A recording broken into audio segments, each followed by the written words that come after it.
Good morning, everyone. Thanks again for tuning in. My name is Shane Prante. I'm one of the golf professionals at the home course, and I'm going to talk a little bit about chipping and pitching today. But before I do that, I just want to wish everybody continued good health and peace of mind during this difficult time.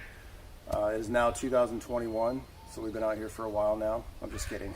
That would be that'd be pretty wild. It feels like 2021 at some points. We've been doing this for so long, but I'm thankful for the time that I have with my family, my kids, and my wife. I don't get this kind of time with them on a consistent basis this time of year.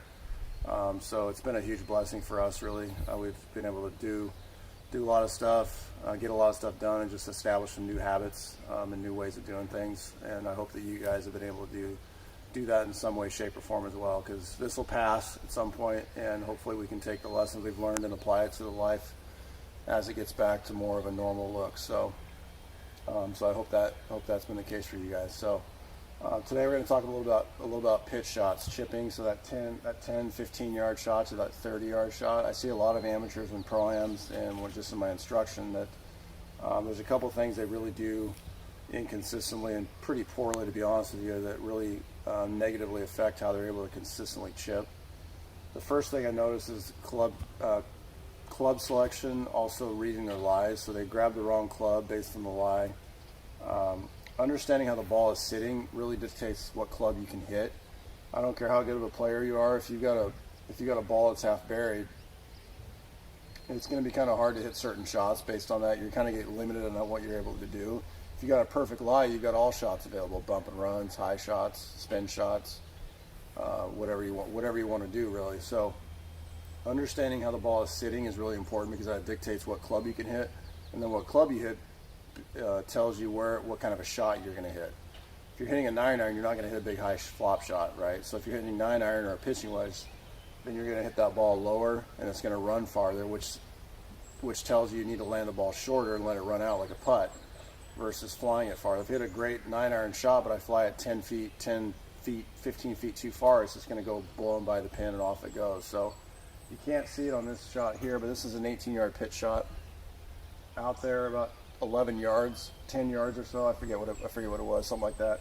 I've got two shafts laying on the ground, about like that.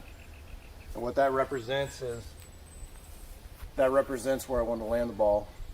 How you doing? What represents where I want to land the ball with that lower trajectory shot. And then beyond that, you got two more clubs about this far apart, and that's going to land the ball if I fly it higher. So the idea is, if I'm going to hit that lower trajectory shot, I need to land it in that space between those two shafts at that shorter distance to allow the ball to run out. So I'm only focused on my landing spot. It's a landing spot drill. If I land it with the right spot, the right club, with the right contact, the ball's going to end up in position B. If I hit it higher and land it in between those two clubs with more spin, the ball's going to stop sooner, and then I'm going to get to where I want to go that way, right? So here's the deal. So I'm going to go first shot here. Now, if you want to get less spin, lower trajectory, you want to get the ball in the back of your stance, weight forward, hold the club face low on the way through, right? So we're going to go right here.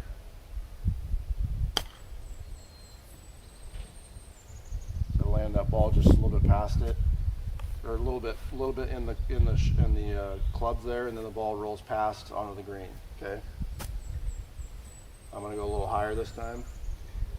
Back.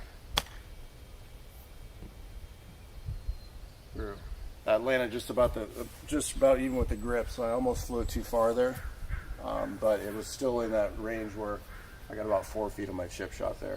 It doesn't have to be perfect. There's a range. But if you can get in that general area where you need to land the ball consistently, your results are going to be much more predictable. So the focus is, when you get out there and practice, what's my lie? What's my club? What does allow me to hit as far as club selection?